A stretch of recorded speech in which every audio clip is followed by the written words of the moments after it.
కొన్ని చెక్ డ్యామ్లు కూడా మీరు పరిశీలించడానికి కూడా వెళ్ళినారు, ఏదైతే అడవి సోమనపల్లి ఇలాంటివి వెళ్ళినారు. అసలు ఏం జరుగుతుంది సార్ అసలు చెక్ డ్యామ్ల విషయంలో కావచ్చు, ప్రాజెక్టుల ఏం జరుగుతుంది బ్రో? నేను చెప్పాల్సిన అవసరం లేదు. ఎఫ్ఐఆర్లలో 4 ఎఫ్ఐఆర్లు మేడిగడ్డ దగ్గర నుంచి అక్టోబర్ 21 రాత్రి పోలీస్ స్టేషన్లో ఇంజనీర్ కంప్లైంట్ ఇచ్చాడు. అక్టోబర్ 22 అది రికార్డ్ అయింది. ఎప్పుడు? 2023. అప్పుడు ఇక్కడ ఎలక్షన్ షెడ్యూల్ వచ్చింది. కేసీఆర్ గారి చేతిలో లా అండ్ ఆర్డర్ లేదు, రెవెన్యూ లేదు. సో అప్పుడు ఎలక్షన్ కమిషన్ చర్యలు తీసుకోవాల్సి ఉండే. వాళ్ళు ఎన్నికలలో బిజీగా ఉండి ఆ ఎఫ్ఐఆర్ను పట్టించుకోలేదు.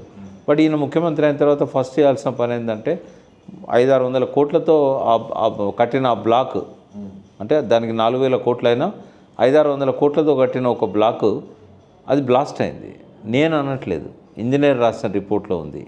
2-3 కిలోమీటర్ల దాకా గ్రామాలలో ప్రజలకు పెద్ద శబ్దం వచ్చింది మేడిగడ్డ.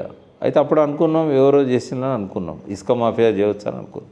ఇప్పుడు చెప్తున్నా దీని వెనకాల రేవంత్ రెడ్డి ఉన్నాడని చెప్తున్నాను. ఎందుకు అంటే రేవంత్ రెడ్డి అనేవాడు ఏటీఎం కాళేశ్వరంగా మారింది కేసీఆర్కు 1,00,000 కోట్ల అవినీతి జరిగిందంటే ప్రజలు నమ్మలేదు.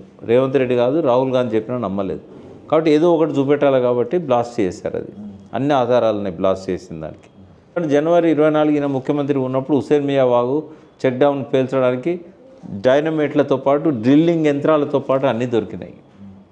దొరికినా కూడా ఆడ రాసిండు ఇంజనీరు ఇది బ్లాస్ట్ చేయడానికి ప్రయత్నం చేసిందని. అయినా ఇప్పటి వరకు 2 సంవత్సరాలైనా చర్యలేదు. నవంబర్ 21న తనువుల చెక్ డౌన్ పేల్చిండ్లు. మేడం ఈ తలకాయ ఉన్నవానికి అందరికీ అది తెలుస్తుంది. అక్కడ పోతే దానికి ఏం నాలెడ్జ్ అక్కర్లేదు, ఇరిగేషన్ నాలెడ్జ్ అక్కర్లేదు, ఎన్జీఆర్ఐ నిపుణులు అక్కర్లేదు. మేడం ఈ తలకాయ ఉంటే చాలా బ్లాస్ట్ అని చెప్తారు. ఇంజనీర్ కూడా రాసిండు, దాని మీద ఇప్పటివరకు చర్య లేదు. అలసి అయిపోయింది. కాబట్టి ఇక ఇసుక మాఫియాకి ఏమైందంటే ఇక ఏం చేసినా కూడా మనల్ని అడిగేటోళ్ళు లేడు. రోజుకు ఒక్క లారీ మీద ₹1,00,000 వస్తున్నాయి. అటువంటి 4,000 లారీలు పోతున్నాయి రోజు. 4,000 లక్షలు పర్ డే ఇన్కమ్. అందులో ఎంతమంది ప్రజాప్రతినిధులు పోతున్నాయి, సర్పంచ్ దగ్గర నుంచి మంత్రుల దాకా పోతున్నాయి. ఒక నీటిపారుదల శాఖ మంత్రి అన్నారం సుందిల్లో కూలిపోయినాయి అన్నాడు. మేడిగడ్డ అంటే బ్లాస్ట్ చేసిండ్లు, కొంతవరకు డ్యామేజ్ అయింది, కూలిపోలే. కూలేశ్వరం కాదు, అది కూలిపోలేదు, కొంత డ్యామేజ్ అయింది. 300 కోట్లు పెడితే అయిపోయేది, 3 ఏళ్ళ నుంచి కావాలని చెప్పి అది రిపేర్ చేయించలేరు. అన్నారం సుందిల్లో కూలిపోయినాయని ఒక భారీ నీటిపారుదల శాఖ మంత్రి అన్నాడు. అంటే కళ్ళుండి చూడలేని గుడ్డోడు ఉత్తమ్ కుమార్ రెడ్డి. అన్నారం సుందిలో కూలిపోయిందా? గూగుల్లో కొడితే కనబడుతుందా ఇప్పుడు? మరి కూలిపోని ప్రాజెక్టులను కూలిపోతుంది అన్నాడు. అది కూడా తెలుసుకోలేని నీటిపారుదల మంత్రి టీఎంసీలు అంటే లెక్కెట్టే తెలుస్తుంది. పోనీ నల్గొండ జిల్లా ఉంది కదా, నాగార్జున సార్ ఎవరి చేతిలో ఉండాలి? విభజన చట్టం ప్రకారం తెలంగాణ చేతుల్లో ఉండాలి. శ్రీశైలం ఆంధ్ర వాళ్ళ చేతుల్లో ఉండాలి. కేసీఆర్ ఎన్నడూ శ్రీశైలం మీద పోలీసులు పంపి కబ్జా చేసుకోలే. మరి రేవంత్ రెడ్డి ముఖ్యమంత్రిగా వచ్చే నాటికి వారం రోజుల ముందు, అంటే పోలింగ్ రోజు 29 నవంబర్, డిసెంబర్ 7 ఈయన అధికారంలోకి వచ్చాడు. వారం రోజుల ముందు జగన్ పోలీసులను పంపించి నాగార్జున సార్ని ఆయన కంట్రోల్లోకి తీసుకున్నాడు. మరి నువ్వు వచ్చి ఏం బీకినావు అంటే, నేను ఈ భాష రావద్దు నా నోటి నుంచి, కానీ ఇటువంటి దుర్మార్గం చూసినప్పుడు అనిపిస్తుంది. నువ్వు అప్పుడున్నది ఎవరు? జగన్ ముఖ్యమంత్రి. 6 నెలల దాకా ఆయనే ఉన్నాడు కదా.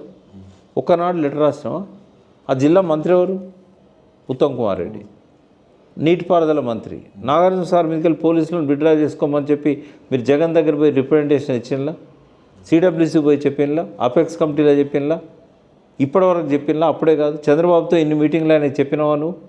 అంటే ఒక 10 మంది పోలీసులను నాగార్జున సార్ నుంచి నువ్వు విత్డ్రా చేయించలేవు అంటే నువ్వు ఆంధ్రతో కుమ్మక్కను అన్నట్టే కదా. ఏ కారణం వల్ల నువ్వు చేయించలేవు? ఉత్తమ్ కుమార్ రెడ్డి నల్గొండ జిల్లా బిడ్డ, నువ్వు ఏ కారణంతో నాగార్జున సార్ని చేతిలోకి తీసుకోవట్లేదు? ఒక ఇరిగేషన్ ఇంజనీరు ఆంధ్రకి ఎన్ని నీళ్ళు పోతున్నాయో అని చెప్పి ఆడ పోయి లెక్కలు తీస్తుంటే ఆయన పట్టుకుని అరెస్ట్ చేశారు. తెలంగాణ చీఫ్ ఇంజనీర్ పోయి క్షమించండి, ఇంకొక ఎవరి చేతిలో ఉండాలి? అది తెలంగాణ చేతిలో ఉండాలి. ఈయన క్షమించమని అడిగింది ఎవరిని? ఆంధ్ర ముఖ్యమంత్రిని, ఆంధ్ర ఇంజనీర్లను. అంటే ఏ స్థాయికి తీసుకొచ్చింది తెలంగాణ? మా కడుపు మండదా? పెడతావు, పెట్టు, జైల్లో పెట్టు, పోయి కూర్చుంటా, కనీసం మనశ్శాంతి ఉంటుంది. అక్కడ ఈ దిక్కుమాలే ఫోన్లు రావు, ఏమైందని తాపతాపక అడగరు, ఆ టీవీలు కూడా చూడడానికి అవకాశం ఉండదు. సరే, ఈ ఉత్తమ్ కుమార్ రెడ్డి ఎవరైతే ఉన్నారో మొన్న మాట్లాడిన కేసీఆర్ ప్రెస్ మీటింగ్ పైన ఏమంటున్నానంటే కొంచెం అవగాహన తెచ్చుకొని మాట్లాడాలి. మీరు లక్షల కోట్లు అంటే 25,000 కోట్లలో సీతారాం ప్రాజెక్ట్ కావచ్చు, దుమ్ముగూడెం ప్రాజెక్ట్ కావచ్చు, ఇవన్నీ పూర్తి చేస్తే 4 లక్షల ఎకరాలు పారేది. మీ వల్ల లక్షల కోట్లు వృధా అయినాయి. ఇంకా మీరు అవగాహన లేకుండా మాట్లాడుతున్నారు అనే కామెంట్స్ చేస్తున్నారు. అంటే ఎర్రగడ్డ పిచ్చోనికైనా సమానం చెప్పగలుగుతాం, కానీ ఈ కళ్ళుండి చూడలేని వాళ్ళు, చెవులుండి వినలేని వాళ్ళు, అవగాహన చేసుకోలేని అజ్ఞానులు వాళ్ళు చెప్పిన దానికి ఏం సమానం చెప్పాలి? కావాలని చేస్తున్నారు వాళ్ళు, కావాలని రాళ్ళు విసురుతున్నారు, కావాలని. రాజకీయంగానే కానీ సబ్జెక్ట్ పరంగానే అయితే అది జీరో నాలెడ్జ్. సార్ నెక్స్ట్ ఎట్లా ఉండబోతుంది? కేసీఆర్ గారు బయటకు వచ్చిన ఇప్పటి నుంచి నేను ప్రజల్లోనే ఉంటున్నా అనే మాట, కొన్ని మాటలు చెప్పడం జరిగింది. ఇప్పటి నుంచి మీకు కొంచెం సన్నిహితంగా ఉన్న మీ పరిచయాలను బట్టి చూస్తే ఎలా ఉండబోతుంది? నేను ఆయన రావడానికి ఒక్కరోజు ముందే జల సాధన 2.0 ఉద్యమాన్ని మళ్ళీ ఆయన సృష్టించాలని చెప్పాను. ఆయన అసెంబ్లీలో అడుగు పెట్టద్దు, ఇటువంటి మర్యాద ఇవ్వని వాళ్ళ దగ్గర ఉండొద్దు, ప్రతిపక్ష నాయకునిగా ప్రజల మధ్య ఉండాలి. ఇది